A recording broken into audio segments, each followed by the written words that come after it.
Hello, one and all. Welcome back to part 15 of campaign 13 of Vanilla Sundae. I said that in the reverse order than I normally do, but still.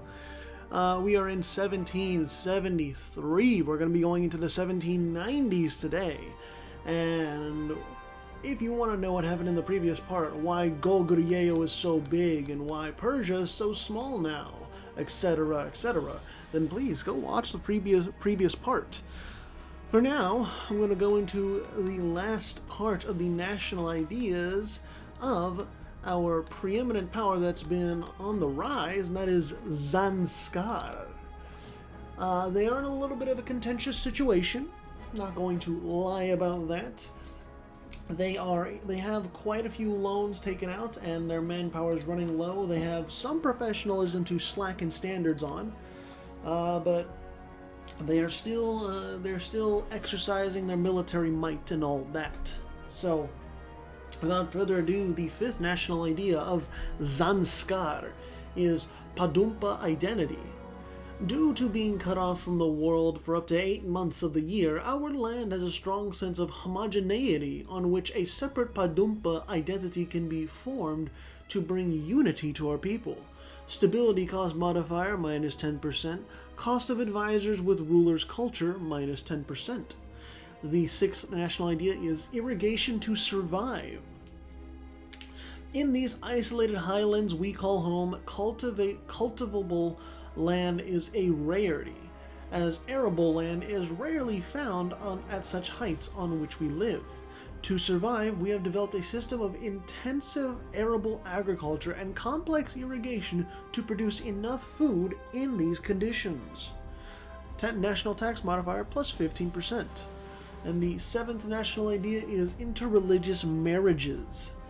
Whereas conflictual relations between Buddhists and Muslims is widespread in our vicinity, as in Kashmir, Baltistan, or Ladakh, in Zanskar, interreligious marriages are quite common, as our isolation not only binds all Padumpas into one identity, but also because we do not hear much about the conflicts going on beyond the mountains. Tolerance of heathens plus 1, opinions of heathens plus 10. And the ambition of Zanskar is yearly army tradition plus 1.5. So, Zanskar is powerful indeed, however their vassals are indeed rebellious. Strathclyde, their tributary, Mogulistan, Dundar, and Nepal, they're all looking to not help Zanskar in the slightest. So, we're gonna keep going forth. Current wars, nothing really new from the last parts, just the same wars we were seeing, Zanskar at war with Nogai, and Sapphire Paradox is in that, so going to be stretching out the supply lines of Zanskar to their limits. I was told actually by Kravens, since he is more of an expert in this stuff, that I have been pronouncing the name right here incorrectly. It is not Simru, it is Kumri, I think it is something like that. I think it's Kumri. I'm still a little unsure if I'm pronouncing that completely correctly, but I think that is what it's called. I could be wrong, but Kumri, I think that is the more accurate pronunciation. And also, the Basri Order was re-annexed into Persia after being released.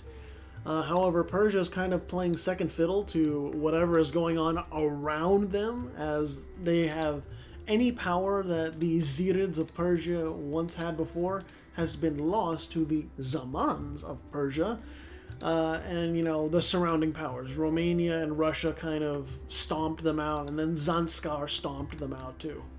So, Chechen is also being invaded by Sibir in full force, like I showed at the very beginning.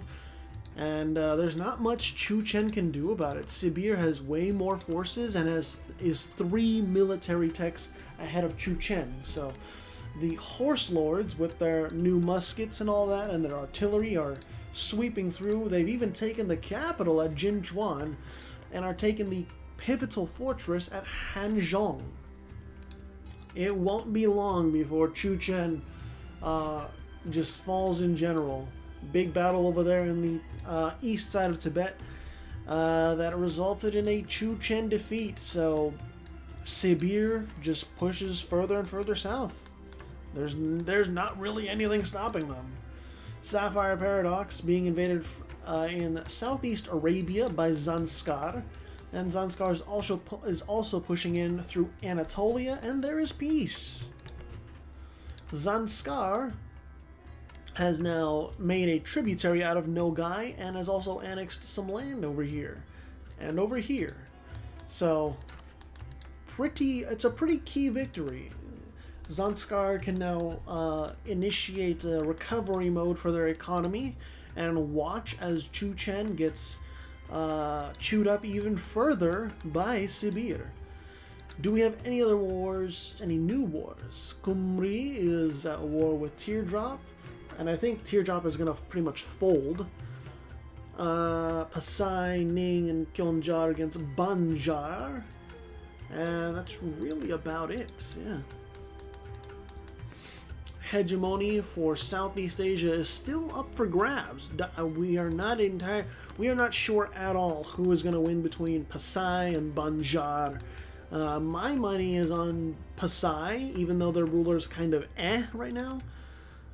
Because like Banjar, they have not been doing the best. They've been kind of getting pushed back by the combined forces of Pasai and Latakia turned Australia. So yeah, there's room for moving around, etc. Japan over here under Shogun Ieyasu Katsura, they're just chilling. They're watching as everything goes by with their tributary of Dai Viet. I would say Japan really needs to focus on getting those institutions so that they can so that they can tech up and do more stuff. I will say, unfortunately, too, the Nelter League did get annexed. I'm not sure when it happened, but our friends in the Nelter League are no more. Saintonge is building up their military again. They have almost 200,000 troops, but no manpower. Poland has about 270,000 troops and plenty of manpower. So much so that they are now going to war against Saintonge. Saintonge is just not able to do much against this, unfortunately. Poland is just sweeping through saying, you're not going to be doing anything, friend.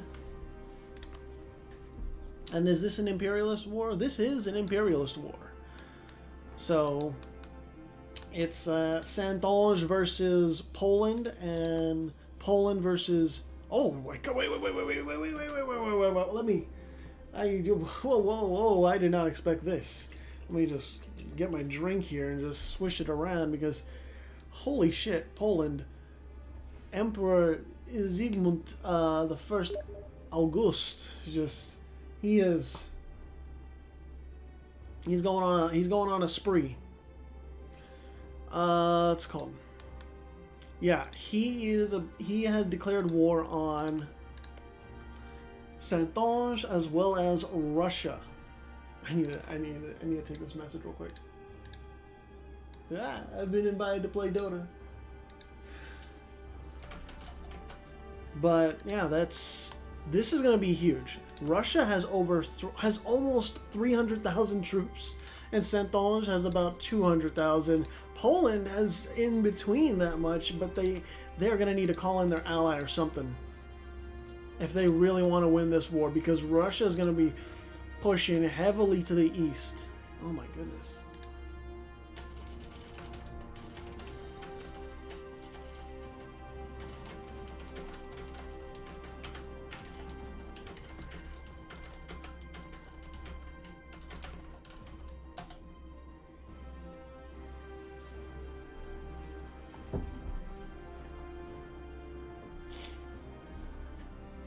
But yeah, it's this. I'm actually unsure of if Poland can actually manage this, because Saintonge, like, they can do a lot. Saintonge can do a lot with what they have, and so can Russia. It is. I feel like this Poland is in the position of Germany. Am I wrong about this? Poland is basically the Germany of this timeline, and then Saint-Onge obviously is France, and then Russia is Russia, and now it's a two-front war. I feel like I'm not imagining this. I could be completely delusional, but you know, tell me in the comments. Am I wrong? Am I wrong about this? In terms of quality matchups, the discipline is in favor of Poland ever so slightly. Morale really favors Poland because, hey, they're also trading in beer. And then tactics is about the same. I am curious to see what the stats are for Russia. Wait a minute, Russia, are you... Oh! So Russia is actually going after Nolgai. They're going to try and finish Nolgai off. And then, I guess once they are done over in the east, Russia will sweep around to the west. Interesting stuff. I'm not sure at all who is... If, like, maybe Poland makes enough progress into Russia that Tsar Ivan VIII calls for peace, and then Poland can just focus on Saint-Onge and just stomp out any French resistance. Like, I don't know. Because right now, this is softening Saint-Onge up for when... not Simru, when Kumri comes in and wants more land. Like, legitimately, this is softening them up in the most genuine sense of it. Adriatera is going after Sapphire Paradox. They are taking the initiative after Sapphire Paradox was a little beaten and bruised from Zanskar. And yeah, Adriatera is just straight up like, I want control of the Balkans. Give me control of the Balkans. They are at war with Sibir and Malindi as well. Sapphire Paradox is only at war with Adriatera, so yeah, the Sapphire is being tarnished, seemingly. Zanskar did a quick war against Persia and just took some land in around the Persian Gulf. So, one and done, I guess. Russia is done over in Nolgai, and now Russia has turned their full attention to the west. Let's see that quality comparison. Poland absolutely outshines Russia with discipline. Morale favors Poland, and tactics roughly the same, only slightly favors Poland. So, holy shit, Poland might actually be able to pull this off. Look at that. It takes so many Russian troops to just take down one Polish army. And Poland also has mercenaries too. They are no slouches. They know exactly what to do in this war. However, Russia is the same way. They know what to do in this war too. They've hired mercenaries, or condottieri, from Romania. Yeah, both sides are dedicating as much as they can, and that manpower is being spent in Poland and on Russia too. Saint-Onge is pretty much collapsed at this point. Their military is in shambles. They're trying to form some sort of army, but I doubt it's going to be able to do anything. And, you know, this Western Front is just in utter shambles. Complete shambles. And over here, Russia is pushing back. That is confirmed.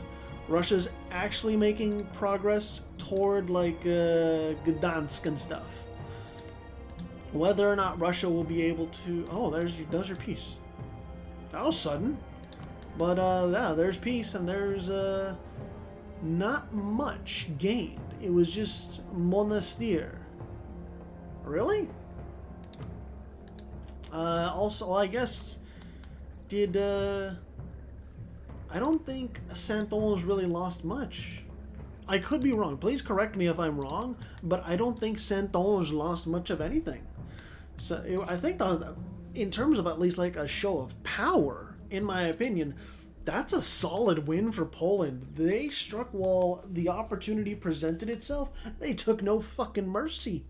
Like, you don't get that kind of progress without having quality behind your armies and stuff. Poland doesn't even need a navy for that. It is just mainland Europe in flames. Goguryeo and Sibir taking chunks out of Chuchen every now and then. As we see, Chuchen did lose a huge... They've lost effectively all of northern China. There's this sliver up here. Like, that barely counts for anything. It's an isolated pocket. It doesn't really mean much. So Chuchen is really left with southern China and, like, 2/3, I guess, of Southeast Asia. It's not much. I guess.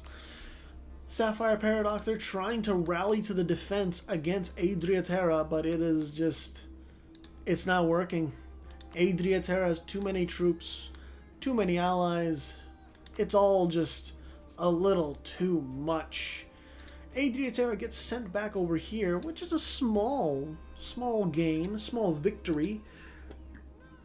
But at the same time that happened, it's like, oh, rebels are rising up. Those particularists, they're enemies to everyone. They're gonna be pressing down on us. Oh, great.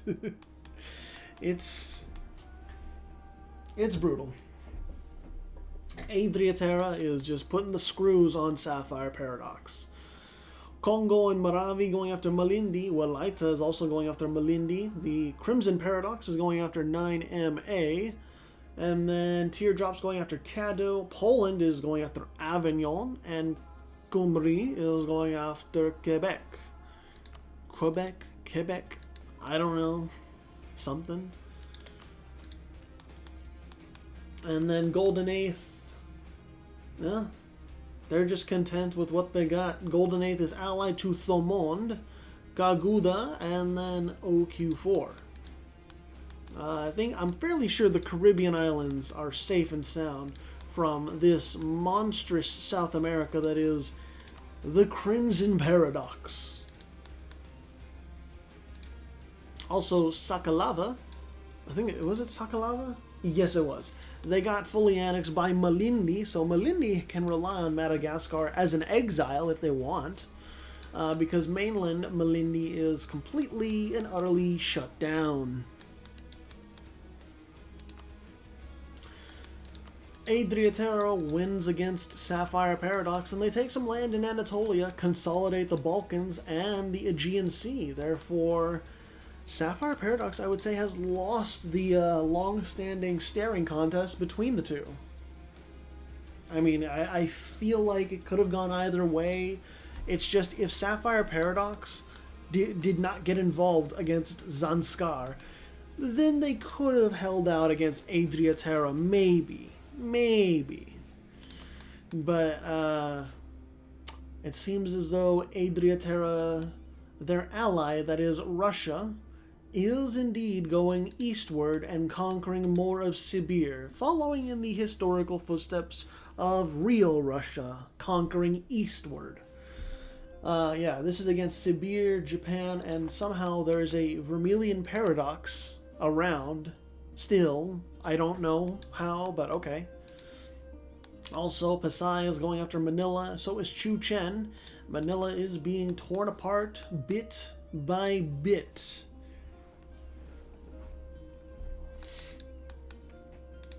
Shimazu is a vassal of Chuchen. Okay, I got you. Oh boy. 1782.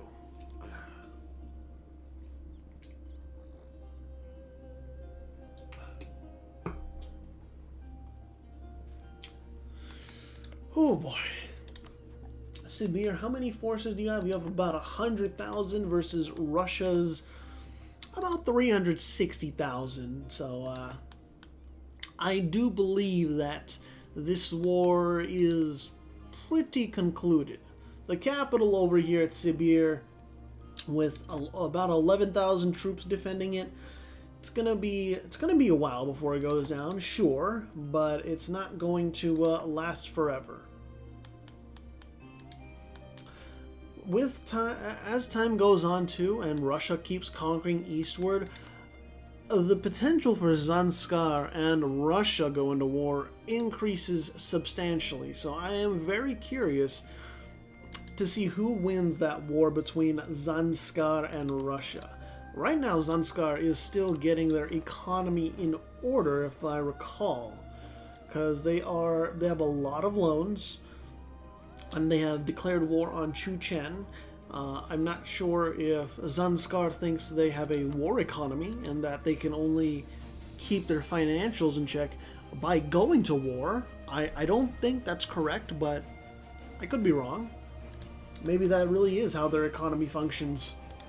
But yeah, Chu-Chen, they can't really stand up to this. The army of Chu-Chen was slowly getting rebuilt, but they are still 3 military techs behind. And when you're that far behind in military tech, what do you do? Legitimately, what do you do? Also, Goguryeo is going after Shimizu, and Shimizu, of course, is a subject of Chu-Chen. So Goguryeo is going to take more land, obviously, and it's not going to be pretty. Pasai consolidating control over the Philippines, kicking out more of Manila. Instead of purple, we have pink. And what do we have? Separatists, Makassari separatists over here. All right. Interesting. And then Poland is only allied to Adriaterra and Skane. I don't know why you are independent, Skane or Skane. I don't know. I have zero idea how it's pronounced. But yeah, Bornholm is the home of these guys. And it is a 37 development province. It's not bad. It's got some good stuff. Dumnonia is still somehow independent again. I'm not exactly sure how you are independent, Dumnonia, but you know, sure. Also, Strathclyde, they are still independent. Oh well, they're a tributary. It's kind of like here or there. But Strathclyde has converted to Islam. They have found the light. They have found the light of Allah, and they are Muslim now. Something I did not expect, but okay, yeah, why not? And yeah, Zanskar just piling into the Chu-Chen. Is there any other big wars? Not really.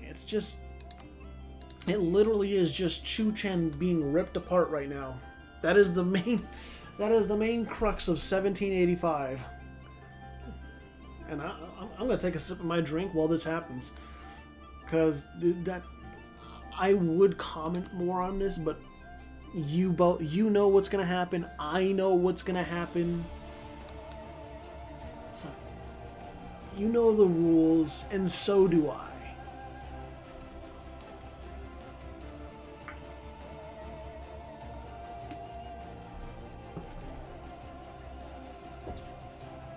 Oh man.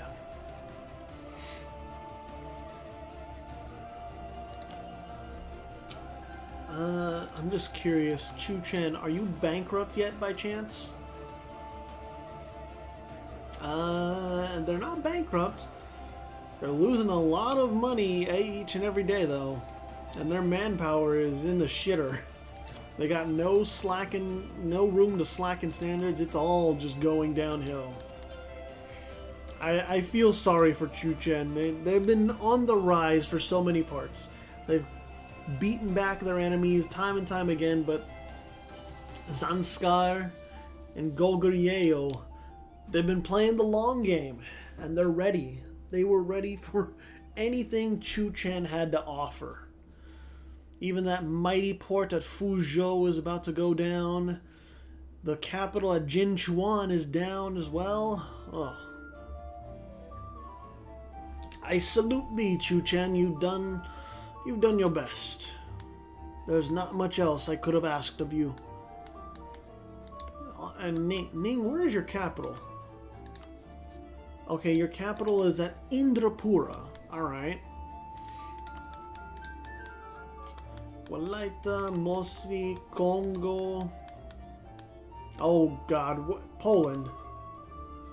No, this is just straight up against Saintonge again, and Russia. Poland just says, hey, I got my troops ready again. I got people in the back waiting to go to war. Let's go. And this is just a replay of the previous war. Legitimately, Poland is stomping out Saintonge and then pushing eastward into Russia. Can Russia hold them off? I don't know. Russia's making a valiant defense of Scandinavia, but the Russian quality does not match Polish quality. Therefore, Poland is having an easier time beating Russia in these battles. The only reason Poland lost over there is because Romanian mercenaries came through. But Russian troops in Scandinavia lost, and so Poland can go through Scandinavia now. It's madness, I tell you, madness. Oh, Lord. And then, are you... Oh, okay.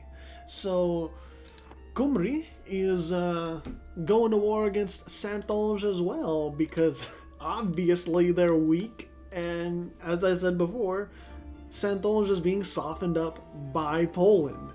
And just look...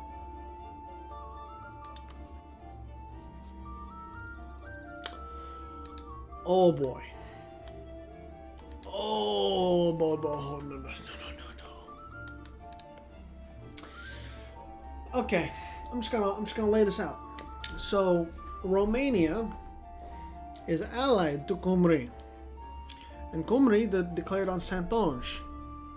Saintonge called in Russia to the first defensive war against Poland. Russia answered, "Yes, I will defend you, Saintonge." When Cymru declared war on Saintonge, Cymru called in Romania,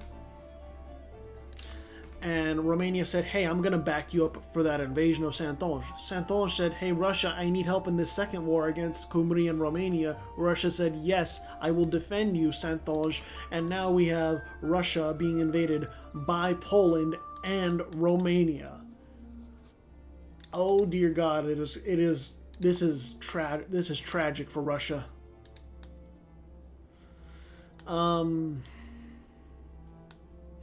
Yeah, just as, and so we can gauge the quality of Romanian and Russian armies. Romania has the discipline, Russia has the morale, Romania has the tactics. So that's the stage that we have set before us. Good gods. Also, look at this. Look at how much Russia took from Sibir. That's a huge amount. And Zanskar completely annexed Bumthang right there. Like, Zanskar, that is how much they took from Chuchen. They even took the capital at Jinchuan. And yeah, they've invaded Southeast Asia, and I would say effectively Zanskar has started to invade China. And Goguryeo, they're not going to have any mercy either. Goguryeo might very well reach into like Xi'an, Fuzhou, or even Guangzhou. Like, I don't know. There is Goguryeo kind of has China in the palm of their hand at this point. Well, the majority of China, not all of China, obviously. It's up to Goguryeo what they want to do with that peace deal. And Zanskar going after Genji, trying to consolidate more of the Indian subcontinent. And Genji doesn't have any allies other than Yadava, so Zanskar kind of wins outright. Game, set, and match, you know. Yeah, Saintonge. Everything is just collapsing in on Saintonge, unfortunately. Russia's doing their damnedest to halt the invasion of Poland and Romania. You know, I'm gonna keep the camera locked in over here because this is actually very interesting. Obviously, Russia, like I said before, Russian quality does not match up to their enemies. They still got troops to hold out. It's not a lot of troops. It's dwindling fast, as you can see. But god damn it, they're trying. They are not giving in at all. No surrender. No step back. Oh, Lord. And it's also kind of interesting, just from a color basis. This is like an RGB war. Poland is red, Romania is blue, Russia's green, so RGB. I do wonder though, how much land is Russia gonna lose? I don't think their capital is gonna go down, but I could be wrong. Maybe Romania is feeling that ambitious. Maybe Poland is, but I think Poland wants more of Scandinavia, if anything. Excuse me. I think we'll probably go to 1793, maybe a little bit further. We'll see. I'm just curious real quick, how is the institution spreading? Industrialization is spreading fairly nicely. Okay, interesting. Japan has got industrialization as well. It's even spreading to Australia. It's very, very slowly spreading over to Aotearoa. In North America, it's spreading pretty nicely. And then Crimson Paradox, it's slowly spreading. It's on the coast over here in the east, slowly making its way to the west. In West Africa, they're still missing the Enlightenment as well in West Africa. But in Southeast Africa, in Maravi, they got it all. So, institutions are never far from hand. And then, of course, in part 16, we will see the next institution rise up. But that'll be for later, of course. We'll get there when we get there. Oh man, Romania is even sieging down Yike. I don't know how to pronounce that, so I'm just going for as best I can. Wait a minute.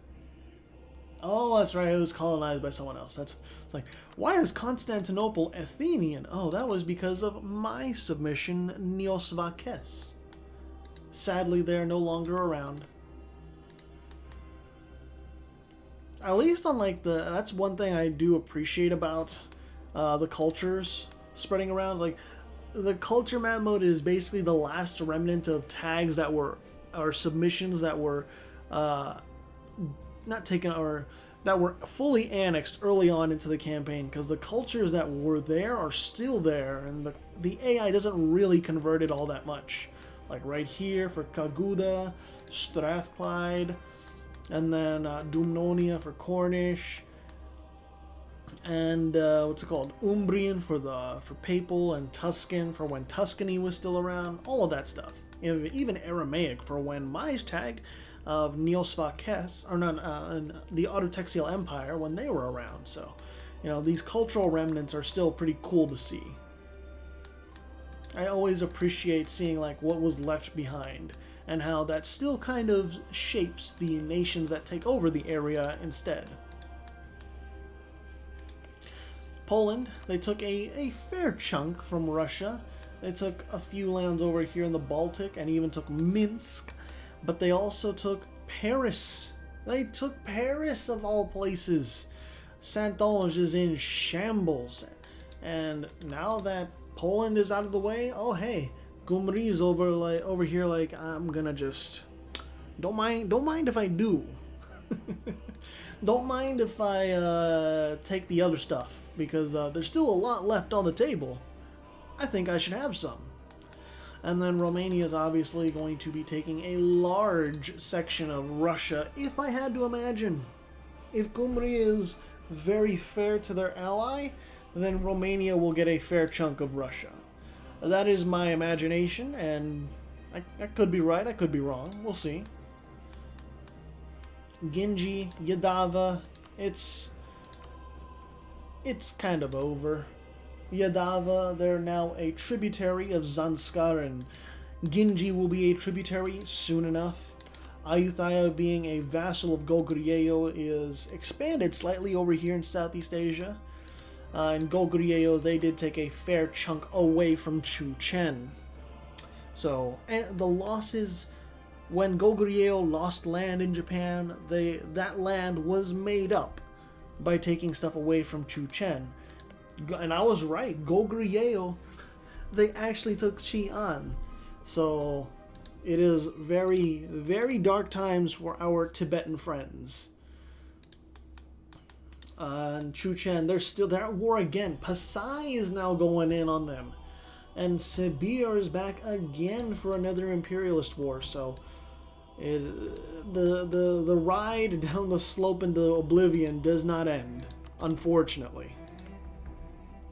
And Ginji is now a tributary as well. No, Ginji is not a tributary, but they did get quite a few lands taken from them, as Zanskar hungers ever more. It's just not going to end. And there is peace, Romania. Okay, Kumri was not very fair with Romania and only gave the province of Turov to Romania. However, Kumri over here, look at this. Look at how much they took from Santonge. It doesn't look like a lot on the map, just plainly, but that's a lot of good land. Like, that's a lot of farmland and grassland and ports. Like, Santonge no longer has a Western French port. They have Co right up here, that's barely anything, and Santonge is separated into two main pieces now. Over here in France and over here in Iberia. I would say like North Africa too, but it's like that's kind of separate. I don't really think Santonge can do much with their North African possessions because Kumri split them like this. Unfortunate. And hey, Walaita has snaked around. They've taken over Lake Chad and they've gone northward toward the Maghreb. Interesting. Golden Eighth going after Quebec, and Poland for some reason has joined in, but it's not going to really do anything. Avignon is going after Santonge. Somehow Avignon thinks they can do that, but I have my doubts. Sure, I'm not going to stop you. I can't stop you. This is an AI-only campaign. But, you know, you do you. I'm not gonna dampen your ambitions. What kind of commentator would I be if I went in there and said like -6 stability? Fuck you. Nonsense. I would never do such a thing. Crimson Paradox under Emperor Bavel von Julich Hengebach. Again, I don't know if I'm pronouncing that correctly at all. I try my best with these pronunciations, but if people don't correct me, I just can't correct myself. It's the same thing when I thought this was Simru, but I was told otherwise, and it's not Simru. I think it is Kumri. I could be wrong still, but I'm trying to correct. Also, Santonge, why do you still have Holland and Groningen? I think those are going to be taken soon enough, but who knows?